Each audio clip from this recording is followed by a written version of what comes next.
7 macam perkara yang merusak akidah dan keimanan, merusak amal perbuatan yang sudah kita kerjakan, merusak sendi-sendi kehidupan sosial, pendek kata merusak segala hal di dalam kehidupan kita. Jauhilah olehmu 7 macam perkara yang merusak. Yang pertama, asyirku billah, menyekutukan Allah subhanahu wa ta'ala. Agama dimulai dari keyakinan, maka kehancuran agama selalu dimulai dari kehancuran keyakinan, iman atau akidah yang dimiliki oleh seseorang. Dan untuk menghancurkan nilai-nilai iman yang kita miliki ini, orang rasanya tidak akan menghantam kita dengan peluru kendali. Orang tidak akan mengirimkan nuklir ke sini. Orang tidak juga akan mengirimkan satuan militernya ke sini. Untuk menghancurkan nilai-nilai iman, dibanjiri kita dengan paham-paham yang merusak dan mendangkalkan akidah. Baik ia bernama materialisme, baik ia bernama sekularisme, baik ia bernama banjirnya maksiat dan munkarat, baik ia bernama banjirnya peradaban dan kebudayaan yang menghancurkan moral daripada anak-anak kita, sedikit demi sedikit melenturkan dan melunturkan nilai-nilai keimanan kita, untuk kemudian pada waktunya nilai iman itu akan bertukar dan berganti menjadi nilai syirik kepada Allah subhanahu wa ta'ala. Atau pada sisi lain, menjadikan yang selain Allah sebagai tujuan akhir daripada kehidupan kita. Sedangkan kita sama-sama maklum bahwa di dalam pandangan agama Islam, dosa yang tidak berampun, dosa yang terbesar, termasuk dalam kategori bapak moyangnya dosa, tidak lain adalah syirik, yakni menyekutukan Allah subhanahu wa ta'ala. Pola penghancuran iman ini memang berstrategi. Ditawarkan kita kepada paham materialisme, paham kebendaan, di mana otak menempati urutan sebagai ranking pertama, Tuhan jatuh pada urutan kedua. Lalu menyusul kepada paham sekularisme, Allah dipisahkan dari seluruh kegiatan hidup ini, untuk pada gilirannya menjadikan yang selain Allah sebagai tujuan akhir daripada seluruh kegiatan hidup kita. Oleh karenanya, kewajiban menjaga nilai-nilai iman ini merupakan kewajiban yang mulia tetapi berat, tidak hanya untuk kita, tetapi juga bagaimana mewariskannya kepada anak-anak kita, generasi yang akan datang. Orang-orang tua bijaksana yang diceritakan di dalam Al-Quran, kalau sudah berpikir tentang anak-anaknya, pertanyaan yang paling mereka risaukan ialah, ma ta'buduna min ba'di. Anakku, kalau pada satu saat aku, ayahmu sudah tidak ada lagi di dunia ini, meninggalkan kamu semua, ma ta'buduna min ba'di, apa yang akan kamu sembah nak? Jikalau sekarang ayahmu masih mau ke masjid, masih mau melakukan rukuk dan sujud, masih beribadah menyembah Allah subhanahu wa ta'ala, kalau orang tuamu sudah tidak ada, ma ta'buduna min ba'di, masihkah engkau mau datang ke masjid? Masihkah engkau mau rukuk dan sujud? Masihkah engkau mau menyembah Allah subhanahu wa ta'ala? Pertanyaan ini yang dipikirkan oleh Nabi Yakub kepada putra-putranya. Pertanyaan ini yang diteruskan oleh Nabi Ibrahim kepada anak-anaknya. Pertanyaan ini yang diwariskan oleh generasi ulama'us salafus saleh kepada para generasi berikutnya. Bagaimana kita generasi sekarang? Kita orang-orang tua sekarang bukan berfikir ma ta'buduna min ba'di, malah yang kita fikirkan ma ta'kuluna min ba'di. Kalau bapak tidak ada nanti kamu makan apa nak? Perkara kamu nyembah apa? Urusan nomor 18. Yang penting kamu nanti hidup bisa makan, nak. Maka kita sibuk mewariskan harta kepada anak-anak kita. Kita sibuk mewariskan kebun dan tanah kepada anak-anak kita. Kita sibuk mewariskan pabrik kepada anak-anak kita, sementara kita lupa mewariskan intan yang paling mahal, mewariskan mutiara yang paling berharga, yaitu nilai iman kepada Allah Subhanahu wa ta'ala. Alangkah baiknya apabila warisan harta, warisan tanah dan kebun, warisan rumah dan pabrik didasari lebih dahulu dengan mewariskan nilai iman kepada Allah Subhanahu wa ta'ala. Sebagai orang-orang tua, kita boleh bersedih kalau anak kita tidak mengerti komputer. Kita boleh bersedih kalau anak kita tidak mengerti matematika. Kita boleh bersedih kalau anak kita tidak mengerti bahasa Inggris. Tapi sewajarnya lebih bersedihlah kita orang tua jikalau mempunyai anak yang tidak kenal Allah sebagai Tuhannya, yang kemudian tidak mau rukuk dan sujud kepada Allah Tuhannya. Itulah kemalangan yang paling malang bila kita meninggalkan generasi yang tidak bertauhid kepada Allah Subhanahu wa ta'ala. Betapapun anak kita tidak ngerti komputer, saudara, paling-paling kerugiannya cuma kerugian dunia.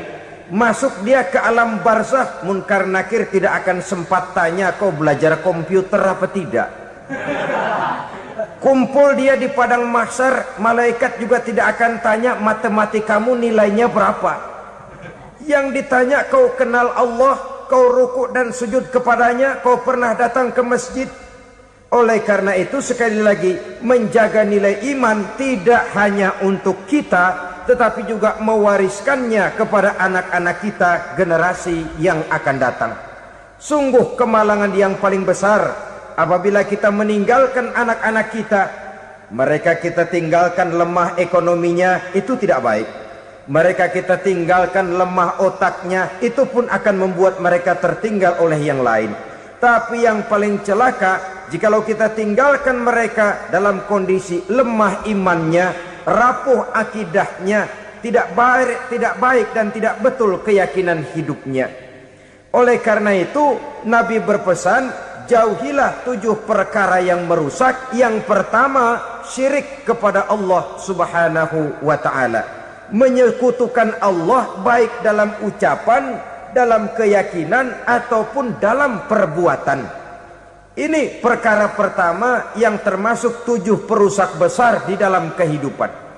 Kalau sudah jatuh kita ke lembah syirik, bagaimanapun banyak kebaikan yang kita kerjakan, berjiwa sosial, bertangan pemurah, gemar menolong orang lain, kalau memang dasarnya syirik, maka seluruh kebaikan kita akan hancur, tidak akan ada nilainya dalam pandangan Allah Subhanahu wa ta'ala. Dalam pandangan manusia, mungkin kita dicatat sebagai orang sosial, gemar menolong orang lain, tidak berpangku tangan melihat orang yang mendapat kesulitan. Tapi oleh karena dasarnya syirik, dasarnya tidak mentauhidkan Allah, maka seluruh nilai kebaikan yang kita kerjakan tidak akan ada nilainya dalam pandangan Allah Subhanahu wa ta'ala. Maka jagalah iman kita jangan sampai dihinggapi penyakit syirik yang bagaimana kecilnya sekalipun. Sekali lagi, baik syirik dalam bentuk ucapan, syirik dalam bentuk keyakinan, sampai kepada syirik dalam bentuk perbuatan, kita berhindar kepada sifat-sifat yang sedemikian itu. Karena apa? Dalam satu ayat Quran Allah Subhanahu wa ta'ala menjelaskan, innallaha la yaghfiru ayyushraka bih wa yaghfiru ma duna dzalika liman yasha. Allah tidak akan memberi ampun kepada orang-orang yang menyekutukannya, tapi Allah masih mau memberikan ampun kepada dosa-dosa yang selain itu bagi orang-orang yang dikehendakinya. Dosa selain syirik, apabila kita bertaubat, Allah masih mau mengampuni. Tapi kalau sudah jatuh ke tempat syirik, itu sudah dosa yang tidak berampun.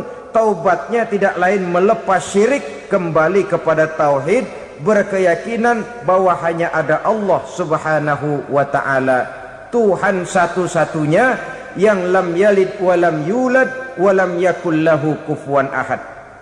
Tidak beranak, tidak pula diperanakkan, dan tidak satu pun yang dapat menyerupai Tuhan Allah Subhanahu wa ta'ala.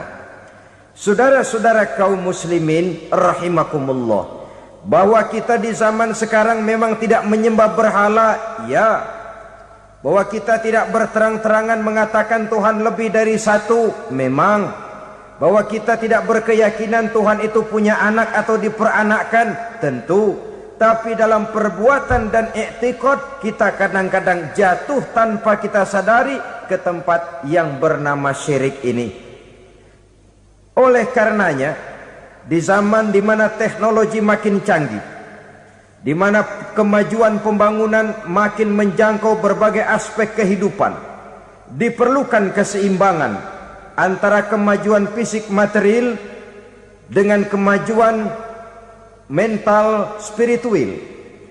Apabila tidak ada keseimbangan yang terwujud, tentulah kepincangan yang diawali dengan pincangnya cara kita berpikir, sehingga pada akhirnya akan mengarah kepada pincangnya cara kita berbuat dan bertindak di dalam kehidupan kita.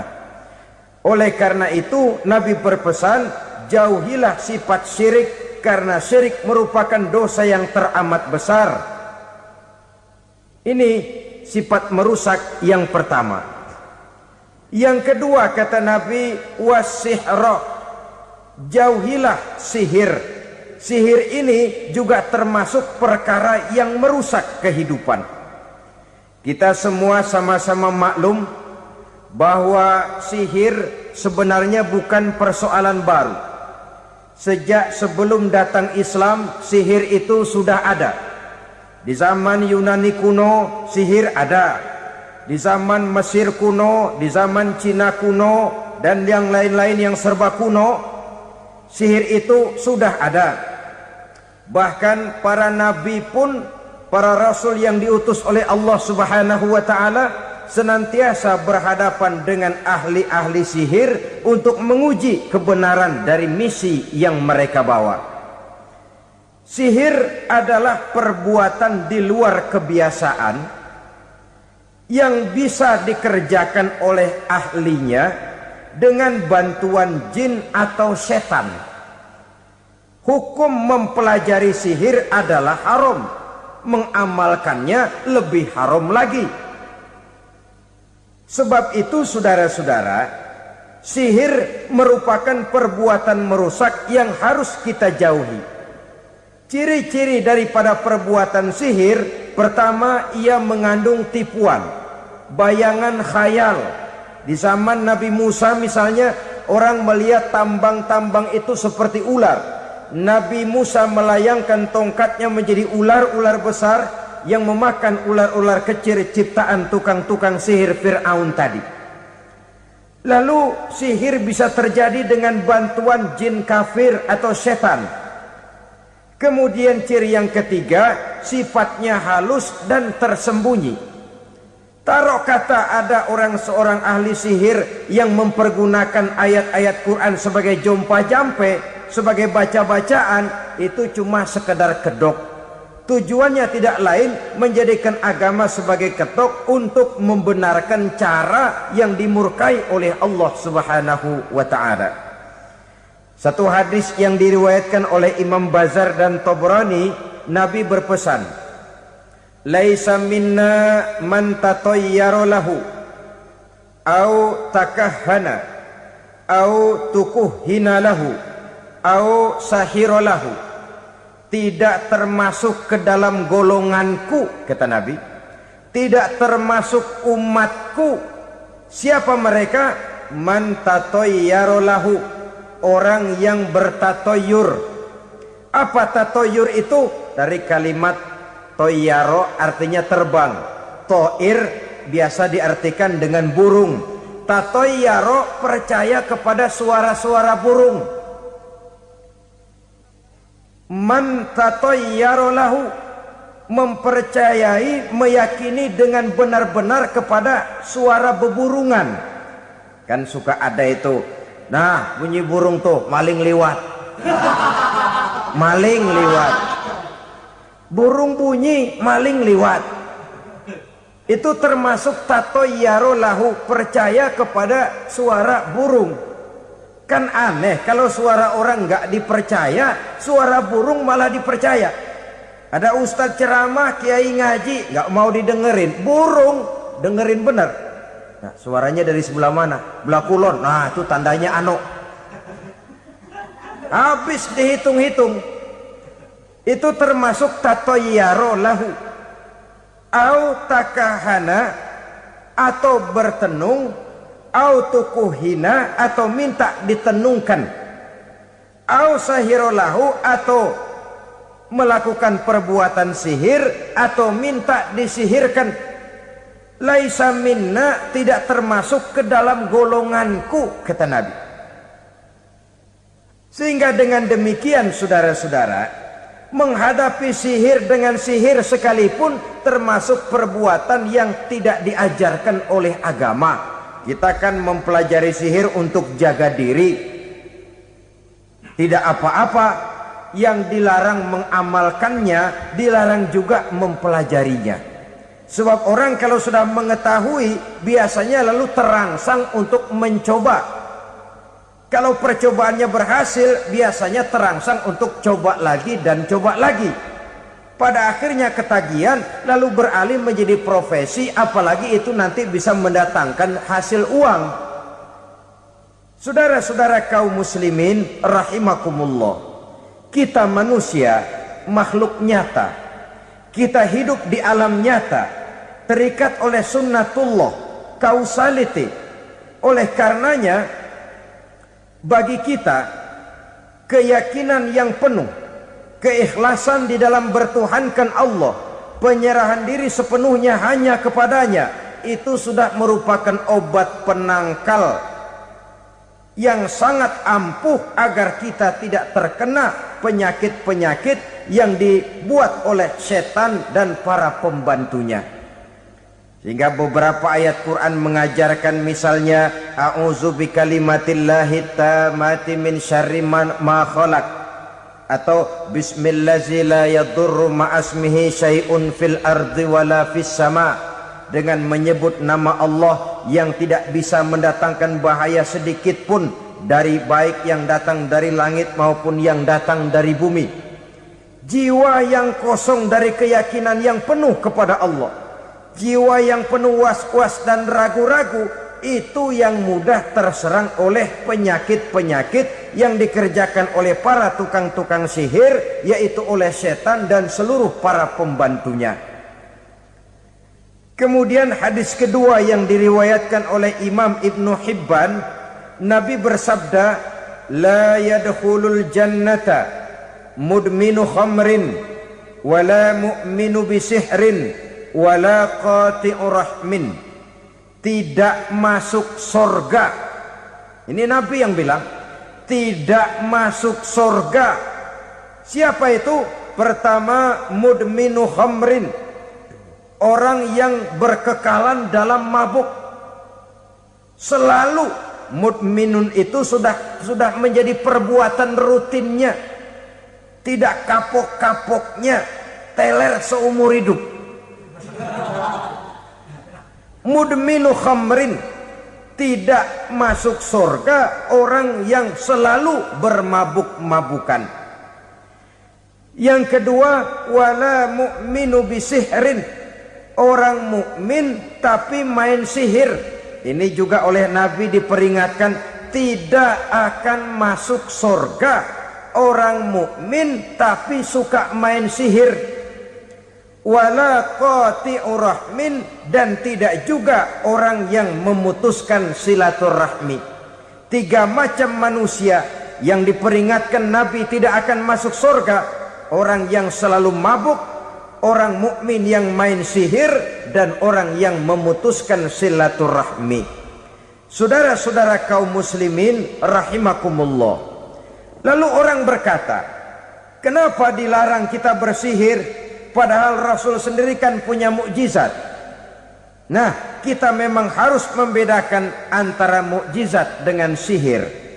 Dalam kehidupan agama kita kenal ada yang namanya mukjizat, Ada yang namanya karomah atau keramat biasa diucapkan, ada yang namanya maunah, ada yang namanya irhas, ada juga yang namanya sihir. Kesemuanya ini berbeda, saudara-saudara. Yang dinamakan mukjizat itu khusus untuk para rasul saja. Satu kejadian luar biasa yang terjadi dilakukan oleh Rasul atas izin dari Allah Subhanahu wa ta'ala. Perbedaannya dengan sihir jelas. Sihir dari setan, mukjizat dari Allah. Sihir bisa dipelajari, mukjizat tidak. Sihir umumnya untuk maksud-maksud yang tidak baik, sedangkan mukjizat untuk memperkuat kebenaran yang disampaikan oleh para rasul dan ditentang oleh umatnya. Bahkan kafir Quraisy dahulu menganggap orang-orang ahli sihir itu berada dalam satu posisi yang hina, sehingga mereka mengatakan dan menuduh Nabi Muhammad sebagai tukang sihir. Tuduhan sebagai tukang sihir adalah tuduhan yang sangat aib dan hina. Di tengah masyarakat kufar jahiliyah, kedudukan tukang sihir dipandang sebagai kedudukan yang hina, sehingga mereka mengejek Nabi dengan sebutan tukang sihir. Jadi mukjizat hanya untuk Rasul saja. Kemudian karomah. Karomah ini asal kata dari karoma, kehormatan, kemuliaan yang diberikan Allah kepada hamba-hambanya yang rajin mendekatkan diri kepadanya. Oleh karena ketekunannya melaksanakan ibadah, Allah memberikan keistimewaan kepada orang itu, yang dengan keistimewaannya dia bisa mengerjakan yang tidak bisa dikerjakan oleh orang lain. Karomah hanya bisa dicapai dengan prestasi ibadah.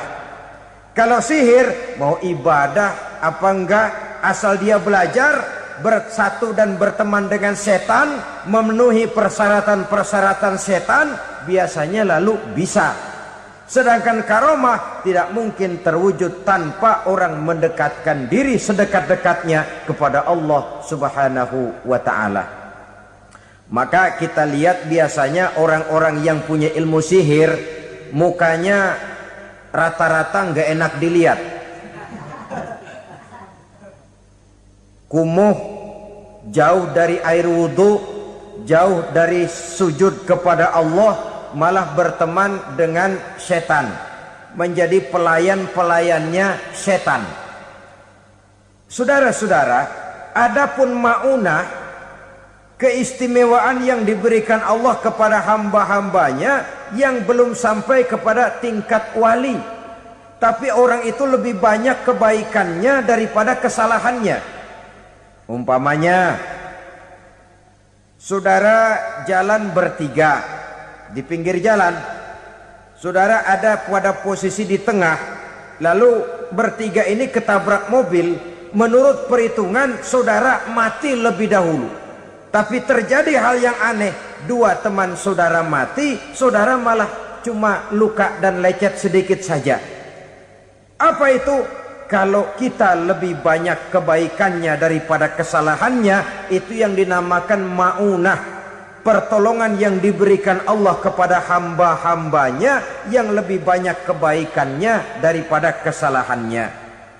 Sedangkan yang dinamakan irhas, kejadian luar biasa pada diri seseorang pada waktu dia masih kecil, yang menunjukkan tanda-tanda keistimewaannya. Itu umumnya pada para nabi pada usia kecilnya sudah ada irhas, tanda-tanda istimewa.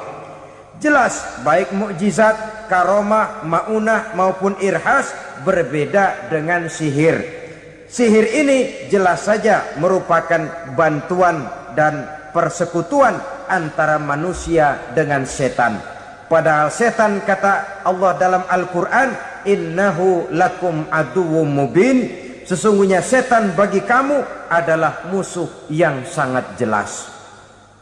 Saudara-saudara kaum muslimin rahimakumullah, di zaman sekarang dalam menghadapi beban kehidupan yang makin pelik, menghadapi stres yang tidak kunjung selesai, menghadapi persoalan-persoalan yang teramat berat, orang sering mencari jalan keluar kepada hal-hal yang menurut pendapatnya bisa meringankan beban moralnya itu. Pergilah dia mencari sesuatu yang dapat meringankan bebannya. Dan tidak jarang yang jatuh ke pangkuan tukang-tukang tenung, ke pangkuan tukang-tukang sihir, yang mereka itu oleh Quran dijelaskan kadzabal munajjimun walau sodaku. Tukang-tukang tenung, tukang-tukang sihir, mereka itu bohong walaupun benar. Maksudnya bohong walaupun benar artinya kalau yang mereka kerjakan benar, itu sih kebenaran. Benar dengan kebenaran itu lain. Kebenaran, kebetulan bisa, tapi tidak untuk selalu. Apalagi kalau itu sudah membahayakan kehidupan orang lain. Jadi oleh karena itu Nabi berpesan, jauhilah daripada sihir. Kalau sudah jauhilah dari sihir artinya ya jauhilah daripada mempelajarinya, jauhilah daripada bergaul dengan orang-orang yang ahli di bidang itu, karena dari pergaulan segalanya bisa menular. Baiklah saudara, ini yang kedua. Yang ketiga pesan Nabi, wa qatlan nafsil lati harramallahu illa bil haq. Membunuh orang lain dengan cara yang tidak benar, membunuh orang yang diharamkan oleh Allah Subhanahu wa taala untuk melakukannya kecuali dengan alasan yang benar. Kita tahu Islam adalah agama damai. Sesuai dengan namanya, ia tidak dikembangkan dengan pedang dan kekerasan. Ia dikembangkan dengan keteladanan dan tuntunan moral.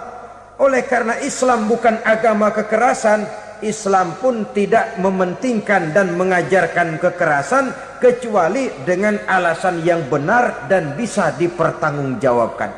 Membunuh dengan sengaja, menghilangkan nyawa orang lain tanpa alasan yang bisa dibenarkan adalah merupakan dosa besar dan satu di antara 7 perkara yang bisa mendatangkan kerusakan dalam kehidupan dan yang hendaknya harus kita jauhi. Saudara-saudara kaum muslimin rahimakumullah, beberapa waktu yang lalu di sebuah kota kecil yang indah bernama New Auckland. Saudara tahu New Auckland? Itu dari Gunung Kidul masih ngidul lagi. Pernah diadakan satu seminar yang membicarakan bagaimana menyelamatkan masyarakat manusia dari bahaya Perang Dunia Ketiga. Diperkirakan kalau terjadi Perang Dunia Ketiga, manusia tidak akan tersisa. Sebab apa? Pada waktu itu cadangan nuklir yang dimiliki oleh bersama Amerika dan Rusia konon sudah sanggup memusnahkan 6 miliar manusia pada saat jumlah manusia baru 5 miliar. Jadi kelebihan nuklir dunia ini. Kalau terjadi Perang Dunia Ketiga, sulit manusia untuk tersisa. Maka dibahaslah di dalam seminar itu, wah, supaya tidak terjadi Perang Dunia Ketiga, maka perlombaan membuat senjata-senjata canggih, alat-alat pembunuh modern harus segera dibatasi. Dibahas, tidak mungkin kita membatasi perlombaan membuat senjata. Kenapa? Makin maju ilmu dan teknologi, makin canggih senjata yang ditemukan. Atom sudah meningkat menjadi nuklir, nuklir sudah meningkat menjadi neutron, dan kita tahu bom yang bernama neutron ini bom yang cukup membunuh tanpa perlu merusak. Artinya kalau dia diledakkan di kota kita ini, bangunan utuh, jembatan tidak ambruk, rumah-rumah tetap berdiri, tapi semua yang bernama hidup mati. Itu katanya lebih sopan dari bom atom. Sebab kalau si atom ini sudah membunuh, merusak pula. Neutron cukup membunuh saja tanpa perlu merusak. Jadi majunya senjata-senjata teknologi sebagai akibat yang logis dari kemajuan ilmu pengetahuan ini tidak bisa kita batasi. Dan memang sebenarnya yang bahaya bukan senjatanya, tapi manusia yang mengendalikan senjata itu. Mereka kembali kepada prinsip the man behind the gun. Bukan senjatanya yang bahaya, tapi manusia yang mengendalikan senjata itu yang bahaya. Walaupun senjatanya modern, katakanlah model M16 umpamanya, kalau yang mengendalikannya orang beriman, insya Allah aman. Tapi biar megang cuma senapan angin, kalau yang megang orang brutal, ngeri kita deket-deket. Apalagi kalau memang bukan ahlinya menggunakan senjata, bisa ngeker kaki kena jidat.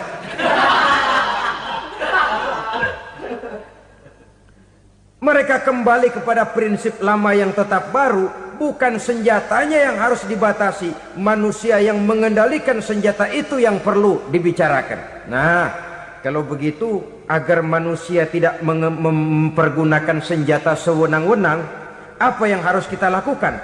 Ya, manusianya harus bermoral. Ya, tapi moral yang mana? Di dunia ini banyak ajaran tentang moral. Itu pun mudah saja.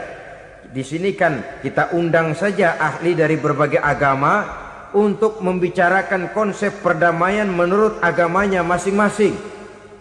Baik, setuju itu? Setuju. Maka tampillah para ahli agama, mereka kembali kepada prinsip moral daripada konsep yang terkandung di dalam ajaran agama untuk menegakkan perdamaian.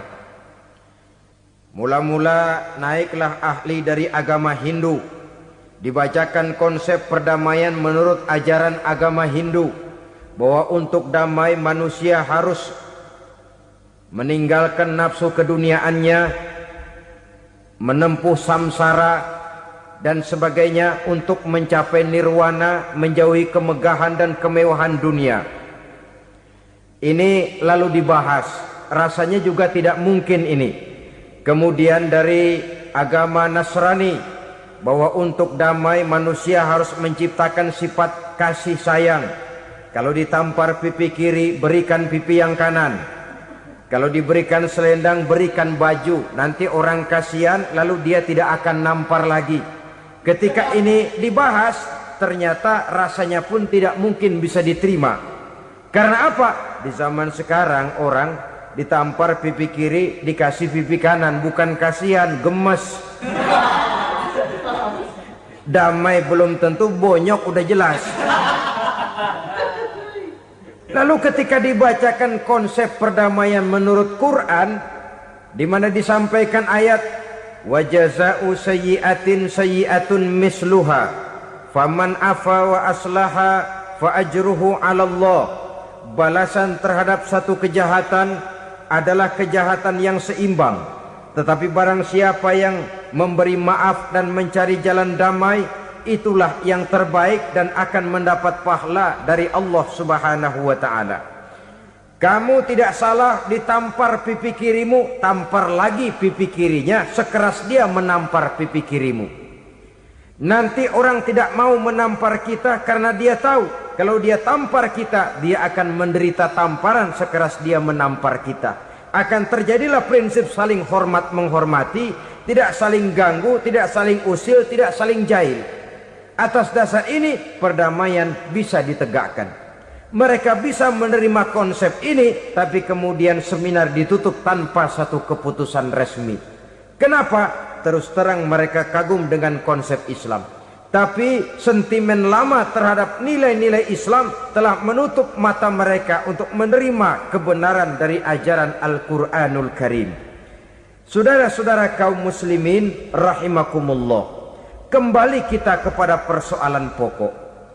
Roh adalah dari Allah. Dia akan kembali kepada Allah, milik mutlak dari Allah. Tidak pantas kita merampasnya dari orang lain. Tidak wajar kita menghilangkannya tanpa alasan yang dibenarkan oleh agama. Di zaman sekarang akibat persaingan hidup yang makin tajam, lapangan kerja yang makin sulit, tensi ekonomi yang makin tinggi, atau karena nilai moral yang makin rendah, atau juga karena rapuhnya pegangan orang kepada agama, nyawa rasanya sudah sedemikian murahnya. Berbagai kasus membuat berdiri bulu roma kita. Ada mayit, ada manusia dipotong 6, dicincang macam kambing. Ada yang dipotong 5, ada yang dipotong 13, dikardusin, dibuang ke tempat sampah. Inna lillahi wa inna ilaihi raji'un. Gejala apa ini? Kanibalisme. Manusia sudah demikian sadisnya, manusia sudah sedemikian buasnya, sehingga sesama manusia diperlakukan seperti hewan.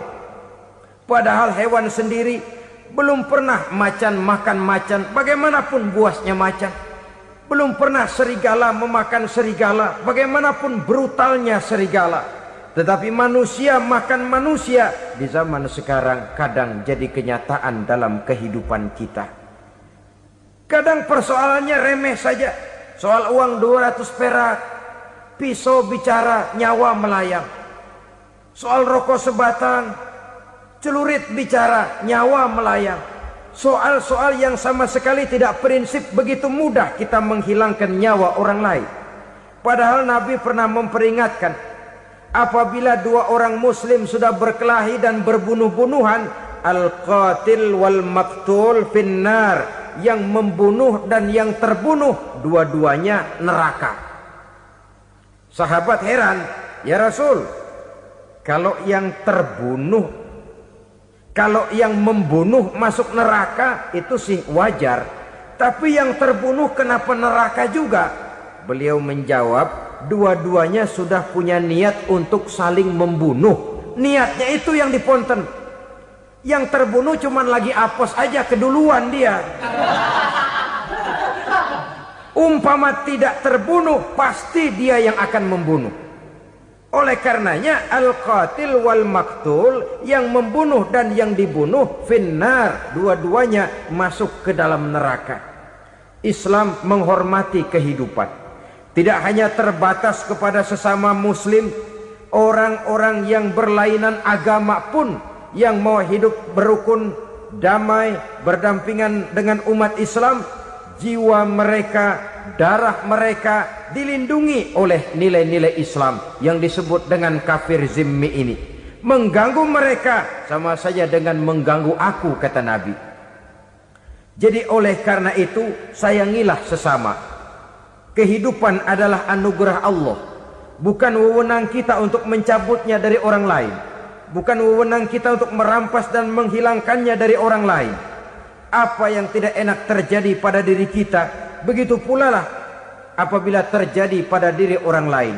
Sehingga Nabi mengatakan, la yu'minu ahadukum hatta yuhibba li akhihi ma yuhibbu li nafsihi. Belum dikatakan beriman seseorang kamu apabila dia belum mencintai saudaranya seperti ia mencintai dirinya sendiri. Apa yang enak dirasakan oleh orang lain, enak juga dirasakan oleh dia. Mengukur orang lain dengan diri sendiri. Kalau orang lain tanpa salah saya fitnah, kalau saya tanpa salah difitnah orang, enak apa enggak? Enggak, orang lain juga begitu. Kalau orang lain tanpa salah saya tempeleng kepalanya, enak apa tidak? Tidak. Orang lain juga begitu.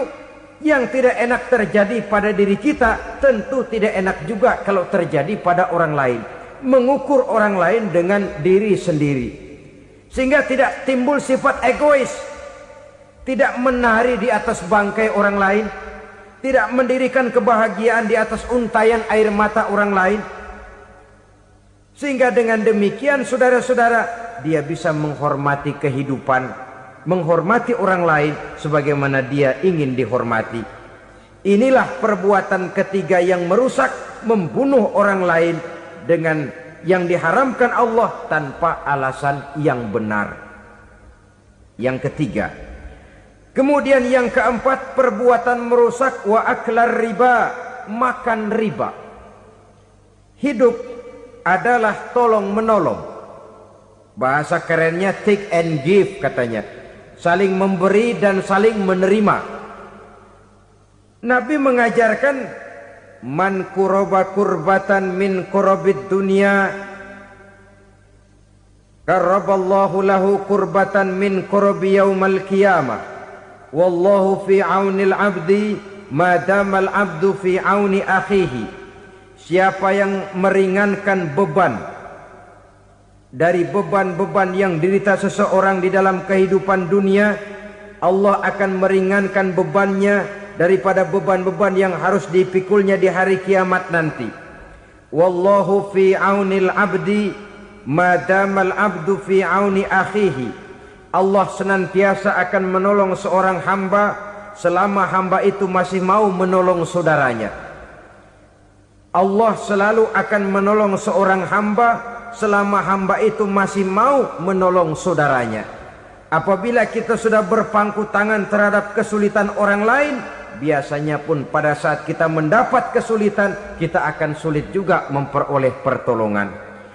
Nah, riba alias renten, kedoknya adalah menolong orang, tapi sama juga bulu buntutnya dilepas, palanya dicekek. Menolong orang pada akhirnya menjadi beban bagi seseorang, dan memang mencari orang-orang yang berada dalam posisi kesulitan.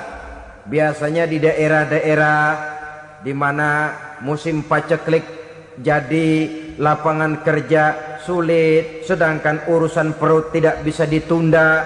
Akhirnya orang terjebak ke dalam rentenir, ke dalam riba, ke dalam renten. Bunga berbunga, sehingga satu saat jumlah bunganya bisa lebih besar dari jumlah pinjaman pokoknya. Kemudian kalau juga ternyata tidak bisa dibayar, rumah jadi taruhan. Memang rumah satu-satunya, begitu rumah ditarik mulain camping. Bukankah pada akhirnya akan mewariskan kesengsaraan? Oleh karena itu, kepada kita berusahalah jangan berhubungan dengan rentenir, jangan makan renten dan riba kepada mereka yang melaksanakan riba. Walaupun mendatangkan keuntungan materi, tapi percayalah harta yang didapat dengan jalan riba tidak akan membawa keberkahan. Manakala tidak membawa keberkahan, dia tidak akan mendatangkan ketenangan di dalam kehidupan kita.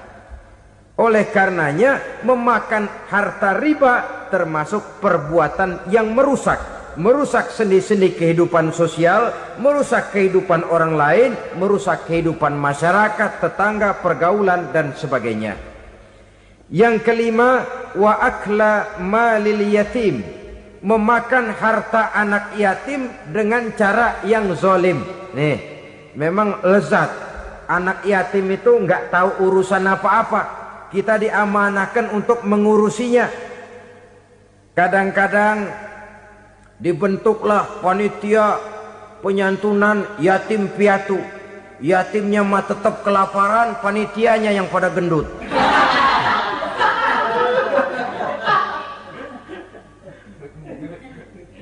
Padahal memakan harta anak yatim termasuk perbuatan dosa besar. Dan menjantuni yatim merupakan perbuatan mulia. Nabi mengatakan, ana wa kafilul yatim kahataini yaumal qiyamah. Aku dan orang-orang yang menyantuni anak yatim seperti dua jari ini pada hari kiamat nanti. Dekat sekali. Jikalau ingin di hari akhir nanti dekat dengan Rasul, bersahabatlah dengan anak-anak yatim.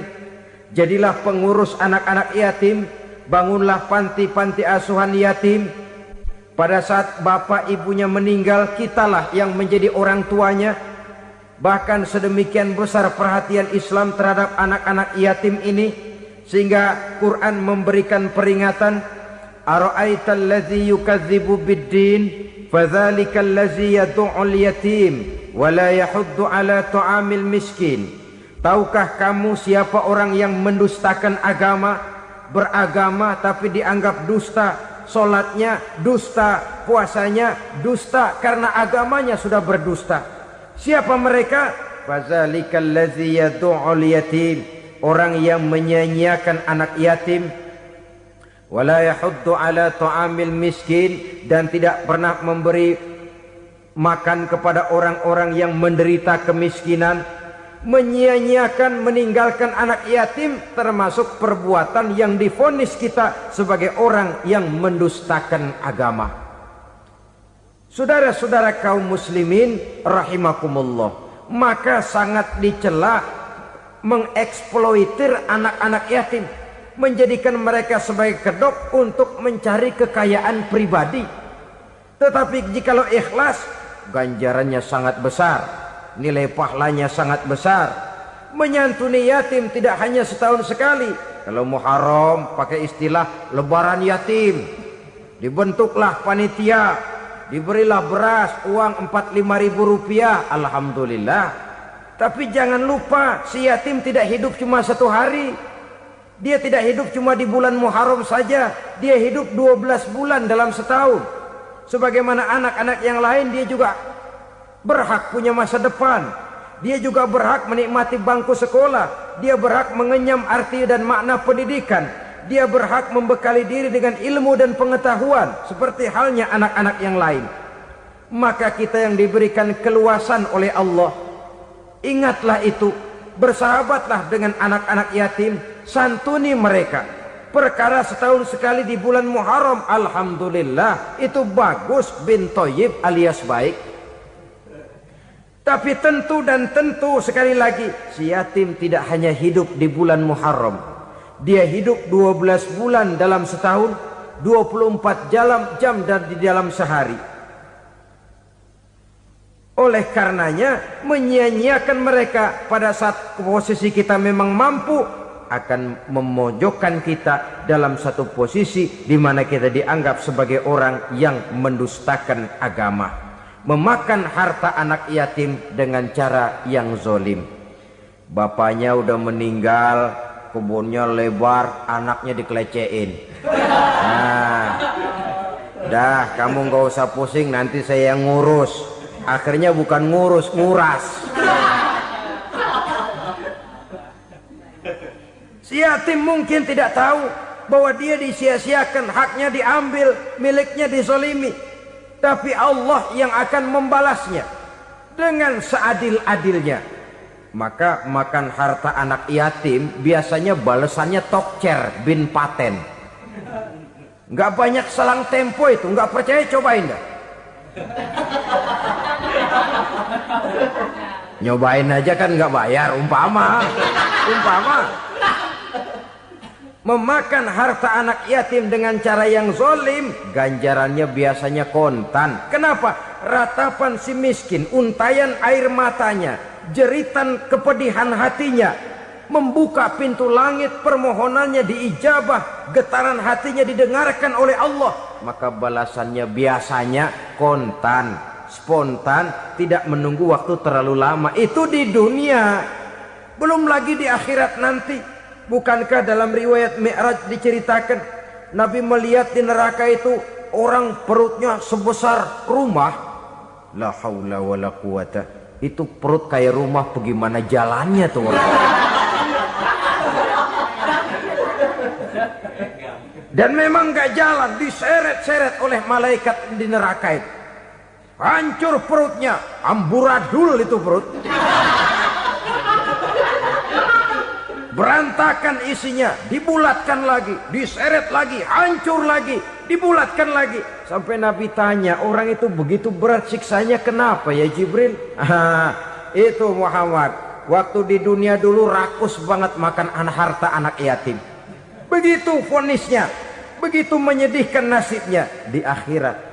Tapi di dunia pun ketidakberkahan itu sudah membayangi kehidupannya.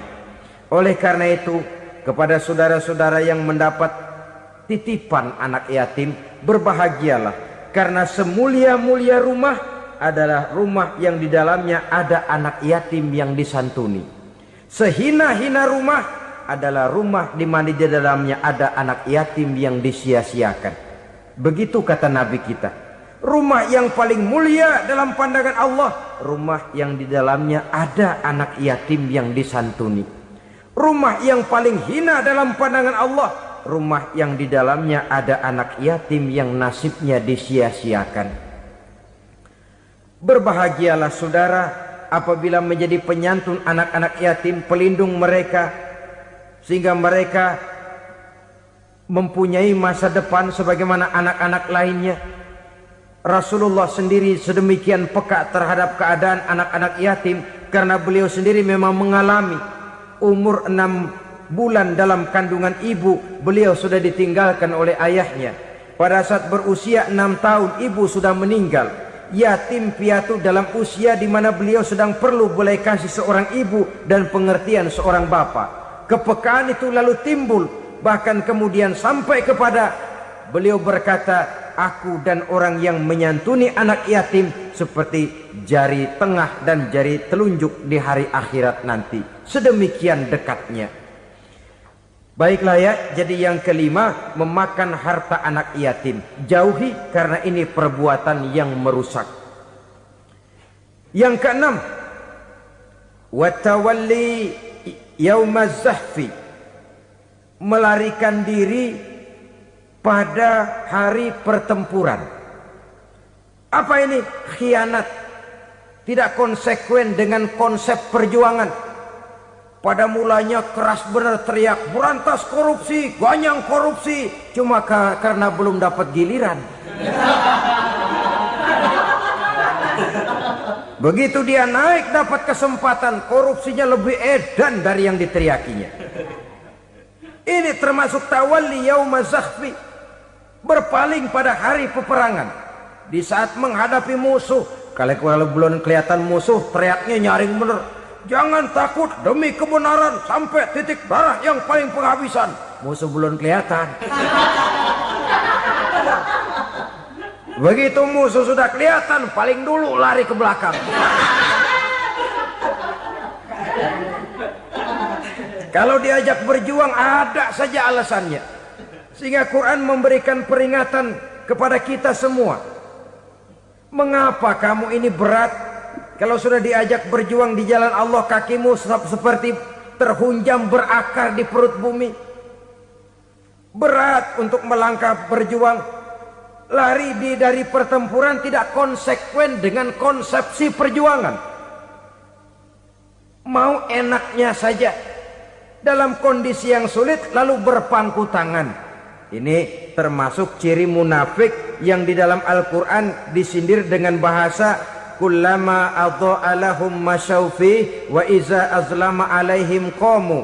Waktu terang mereka jalan, giliran gelap mereka mandek. Artinya, maksudnya kalau giliran ada untungnya aja rame-rame teriak Islam. Tapi begitu diminta berjuang, dituntut berkorban, rame-rame mundur.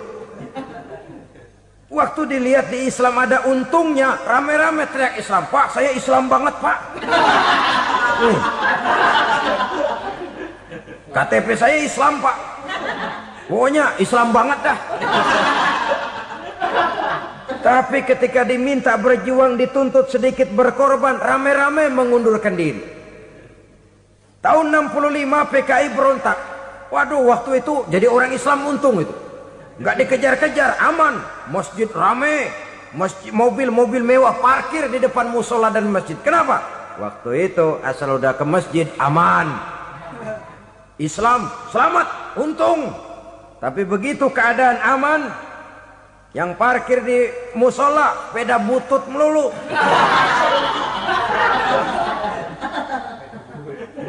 Waktu terang mereka jalan, waktu gelap mereka berhenti. Dikala di Islam ada untungnya, baru wah Islam bagus, Islam hebat. Tapi waktu dilihat ada kerugian, jangan bawa-bawa Islam dah. Jangan bicara soal Islam, ini kan bukan soal agama. Bukan soal agama. La haula wa la quwata illa billah. Beragama kita ambil talfik fid din, mengambil yang enteng-enteng saja dalam urusan beragama ini. Tidak konsekuen kita dengan Islam kita. Seolah kita mau memilih mana yang terasa cocok sama selera kita, kita teriak Islam.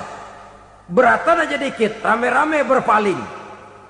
Itu termasuk tawalli yaumaz zahfi. Para pengkhianat, mental-mental hipokrit. yang tidak mau konsekuen menghadapi segala bahaya, itu termasuk perbuatan yang merusak. Kenapa? Kalau cuma dia saja yang lari, mungkin tidak jadi soal. Tapi larinya ini akan mempengaruhi orang lain. Nah, pengaruhnya itu yang dicegah. Sebab kalau satu sudah mulai lari, yang lain mulai ngelirik. Ketika yang dilirik kemudian tidak ada reaksi, dia akan ikut lari.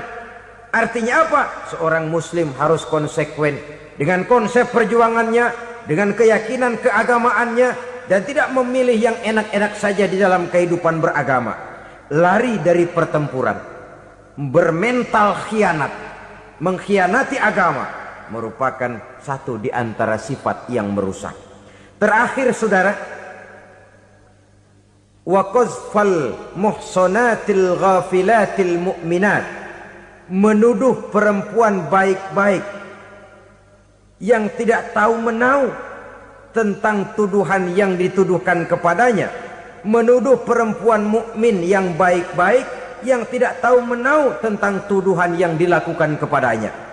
Fitnah lebih bahaya daripada pembunuhan.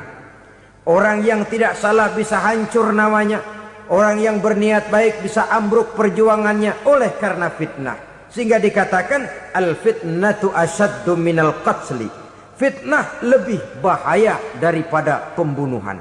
Maka memfitnah ini termasuk satu dosa di antara 7 hal merusak yang harus kita jauhi semampu kita, semampu-mampunya. Mengupayakan sebisa-bisanya jangan sampai terjebak ke dalam hal yang demikian.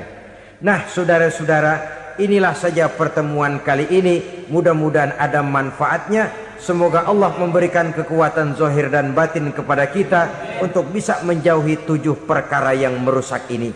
Selalu berusaha menyimpan sesuatu yang bisa membawa manfaat, baik untuk dirinya, untuk anak cucunya, maupun untuk keluarganya, untuk masa kini dan masa depannya. Kadang simpanan itu berbentuk uang, kadang berupa tanah, lain saat berbentuk pabrik, dan lain sebagainya. Sementara masa depan yang paling pasti adalah akhirat. Jika untuk masa depan dunia kita rela memeras keringat, membanting tulang, pergi pagi dan pulang petang, menyimpan uang, menyimpan tanah, menyimpan pabrik, pernahkah kita merenung jika satu saat kiamat datang, kita dibangkitkan dari kubur masing-masing, berdiri di padang mahsyar untuk mempertanggungjawabkan seluruh kegiatan hidup kita di dunia ini? Lalu kita akan menuju ke alam akhirat. Sudahkah kita mempunyai simpanan untuk akhirat kita? Pada pertemuan kali ini saya ingin menyampaikan sebuah hadis di mana Rasulullah sallallahu alaihi wasallam bersabda, arba'un min kanzil jannah. Simpanan sorga ada 4 macam. Yang pertama, ikhfa'us sadaqah, menyembunyikan sedekah. Saudara-saudara kaum muslimin, sebagaimana yang kita maklum bahwa Allah Subhanahu wa taala melebihkan sebagian rezeki dari kita terhadap yang lain. Ada yang kaya, ada yang setengah kaya, ada yang miskin, ada yang setengah miskin, dan selanjutnya. Ada yang gajinya kecil tapi penghasilannya gede. Ada yang penghasilannya gede tapi nggak punya gaji. Ada juga yang memang gajinya gede dan penghasilannya gede. Kelebihan rezeki merupakan sunnatullah dan tidak harus membuat kita merasa lebih dari yang lain. Bahkan sebaliknya, kelebihan itu harus membuat kita ringan tangan untuk menolong mereka yang memang memerlukan pertolongan. Kalau saudara diberikan ilmu, maka pertanyaan akhirat cuma satu: ilmumu kau amalkan untuk apa? Kalau saudara diberikan umur yang panjang, pengadilan akhirat juga bertanya satu: umurmu kau habiskan di mana? Tapi kalau saudara diberikan harta, pengadilan akhirat akan bertanya dua. Hartamu kau dapat dari mana? Kau belanjakan kemana? Dari mananya ditanya, dan kemananya juga ditanya. Oleh karena kita akan dimintakan pertanggungan jawab, maka amanah yang bernama harta ini harus kita gunakan dengan sebaik-baiknya. Ada penggunaan yang merupakan kewajiban, itu zakat namanya. Ada penggunaan yang sewaktu-waktu, itu infak namanya. Ada yang lebih sewaktu-waktu lagi, dan itu sedekah namanya.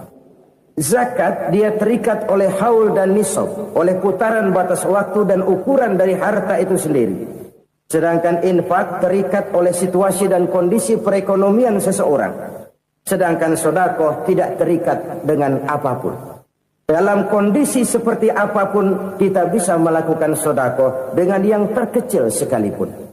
Sampai-sampai Rasulullah sallallahu alaihi wasallam mengajarkan, la tahqiranna minal ma'rufi syai'an walau an talqa akhaka biwajhin talik. Atau ada hadis, tabassumuka fi wajhi akhika laka sedekah. Senyumanmu kepada temanmu adalah sedekah. Jadi untuk melakukan sedekah tidak harus dalam berbentuk uang. Dengan ilmu kita bisa sedekah, dengan tenaga kita bisa bersedekah, dengan pikiran kita bisa bersedekah, bahkan senyum kepada teman itu pun sedekah. Jadi kalau sedekah dengan uang memang belum punya uang, nyengir aja banyakin. Itu asal pada tempatnya, jangan lalu ketemu tiang listrik cengengesan. Tentu tidak pada tempatnya dan tidak wajar. Nah, sedekah yang paling dicintai Allah adalah sedekah yang disembunyikan. Artinya jauh dari sifat riya. Kan kadang-kadang ada orang sedekah itu disebutkan namanya. Apa tidak bagus? Kalau memang niatnya ikhlas, ya bagus-bagus saja. Untuk memberikan sugesti kepada yang lain. Di Fulan bin Fulan nyumbang sekian, diumumkan. Boleh kalau niatnya untuk memberikan rangsangan kepada yang lain supaya dia menyumbang lebih besar dari orang tadi. Tapi kalau itu mendatangkan riya, maka sedekah yang paling dicintai Allah adalah sedekah yang disembunyikan. Tangan kiri saja tidak tahu apa yang diberikan oleh tangan kanan. Sedekah yang dilakukan dengan ikhlas akan merupakan perbendaharaan surga, tersembunyi dari pandangan orang lain, tidak seorang pun tahu. Karena memang sikap yang baik adalah melupakan kebaikan dan mengingat kesalahan. Itu salah satu ciri orang bahagia. Orang yang selalu mengingat kesalahannya dan berusaha melupakan segala kebaikannya. Kalau dia akan berada kebaikan, dia tidak bisa ikut, dia merasa rugi karena dia merasa belum pernah berbuat baik.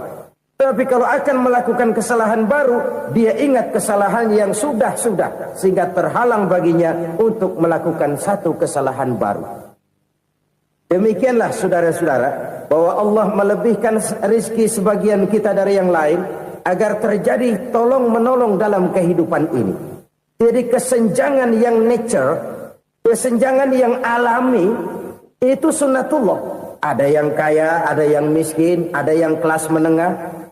Nah, kenapa lalu sekarang kita berusaha mengentaskan kemiskinan? Oleh karena adanya kesenjangan struktural. Kalau yang kaya bisa semakin kaya, kenapa yang miskin tidak bisa naik jadi ikut sedikit kaya?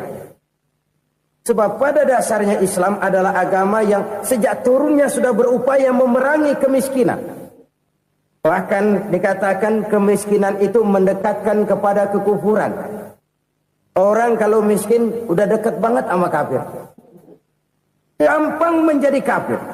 Berapa banyak saudara-saudara kita yang oleh karena soal perut, oleh karena soal materi, terpaksa meninggalkan dan menanggalkan akidahnya. Menjual petunjuk yang diberikan Allah dengan kesenangan dunia yang cuma sebentar ini. Na'udzubillah, thumma na'udzubillah. Jadi makin kita sembunyikan satu sedekah, semakin banyak perbendaharaan kita di surga. Sedekah yang paling dicintai Allah adalah sedekah yang disembunyikan. Malahan ada seorang sufi, Dia punya kebiasaan kalau pergi sholat Jumat dia bawa uang. Itu uang dia taruh di bawah tikar masjid. Dia niat sedekah kepada siapa saja yang nemuin itu duit. Maksudnya apa? Supaya yang nemuin nggak tahu siapa yang punya duit. Demikian dia saking ingin menyembunyikan sedekahnya. Karena sifat riya itu bisa memakan amal kita sendiri. Riya itu termasuk menyebut-nyebut kebaikan kita. Orang yang suka nepuk dada, sedikit-sedikit ngitungnya kalau enggak gua. Oh, kalau enggak gua tuh yang belas itu kalau enggak gua. Iya, kalau enggak lu kenapa emang? Orang yang suka menepuk jasad. Biasanya memang begitu, saudara-saudara. Kalau perang lagi berkecamuk, orang enggak sempat ngaku jadi pahlawan. Tapi begitu perang selesai, yang kagak kenal bedil ngaku pahlawan, Mas. Itu sesuatu yang biasa. Oleh karenanya, orang-orang yang ikhlas dalam bersedekah, disembunyikannya sedekah itu, Allah cinta betul. Malahan ada hadis memberikan jaminan, inna shadaqatal mar'il muslimi tazidu fil umri wa tadfa'u mitatas su'i. Sesungguhnya sedekahnya seorang mukmin tazidu fil umri, bisa menambah umur panjang, wa tadfa'u mitatas su'i, dan menyelamatkan manusia dari mati secara su'ul khatimah. Jadi siapa yang kepengen panjang umur, banyaklah sedekah. Yang bosan hidup, pelit terus. Sedekah menambah panjang umur dan menyelamatkan manusia dari mati secara su'ul khatimah. Pak, katanya umur itu nggak bisa ditambah, nggak bisa dikurangin. Kapan? Kalau ajal sudah datang. Wa idza jaa ajaluhum la yastakhiruna sa'atan wa la yastaqdimun. Kalau ajal datang tidak bisa dimajukan, tidak bisa dimundurkan. Itu kalau ajal sudah datang. Tidak bisa lagi umur ditambah dikurangi, sudah datang. Tapi kalau belum datang, itu kan haknya Allah. Mau ditambah, mau dikurangi, hak prerogatif Allah. Sebagai pencipta manusia, Allah maha kuasa dan maha mampu. Sedekah ini menambah panjang umur dan menyelamatkan manusia dari mati secara su'ul khatimah. Orang mati kan sama ya, kondisinya mati, nggak nafas. Tapi hakikat mati kan lain-lain. Ada yang mati itu husnul khatimah, baik akhirnya. Misalnya lagi ngaji mati, lagi sholat mati, lagi sedekah mati. Ini yang dinamakan dengan husnul khatimah, baik di akhirnya. Sebaliknya ada yang su'ul khatimah, jelek di akhirnya. Ini yang jadi catatan akhir. Lagi nyekek botol, mampus. Lagi banting kartu, modar. Su'ul khatimah, jelek pada akhirnya. Sedekah menyelamatkan manusia dari mati secara su'ul khatimah. Dan kita semua kepengen mendapat husnul khatimah, jauh dari su'ul khatimah. Oleh sebab itu yang bisa menyelamatkan kita dari penyakit itu antara lain adalah sedekah yang disembunyikan. Yang dikerjakan dengan ikhlas karena Allah. Tidak karena kepengen dipuji orang, tidak karena ingin dikatakan orang pemurah, sebab orang dermawan itu orang yang memberi tanpa harus diminta. Kalau masih harus diminta, ya belum dermawan namanya, masih harus diminta. Kalau nggak diminta ya tulus, lolos, polos. Saudara-saudara kaum muslimin rahimakumullah. Harta adalah amanat dan akan kita pertanggungjawabkan. Allah melebihkan rizki sebagian kita dari yang lain agar kita saling tolong menolong, bantu membantu. Nabi janjikan siapa yang meringankan beban saudaranya muslim di dunia, Allah akan meringankan bebannya di akhirat nanti. Sebuah jaminan dari baginda Nabi. Si orang yang kita bantu barangkali tidak bisa membalas, Allah yang akan membalas lewat jalan lain yang tidak pernah kita sangka-sangka. Ada orang tanya, Pak, ini ada orang nyumbang masjid sambil marah-marah, bagaimana? Saya bilang sumbangannya aja ambil, marahnya jangan. Marahnya jangan diambil, itu urusan dia. Saudara-saudara kaum muslimin rahimakumullah. Umat Islam ini kan umat yang punya potensi besar. Kadang kita merenung, kenapa kadang-kadang pembangunan masjid kok lambat sekali?